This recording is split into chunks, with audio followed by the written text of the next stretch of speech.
Hello, good morning. Ito yung malunggay nga gi-air dry ko para gawin kong malunggay tea para sa pang-araw-araw namin na kape ni Angelo.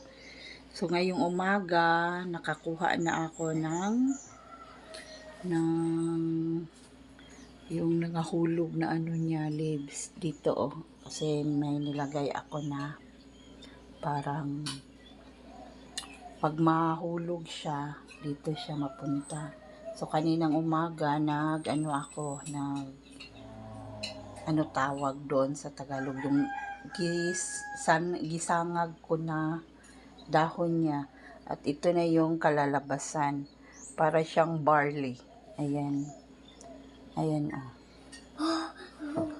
Kasi pagkatapos ko nagsangag, giano ko siya, gi-blender ko. So, pinong-pino.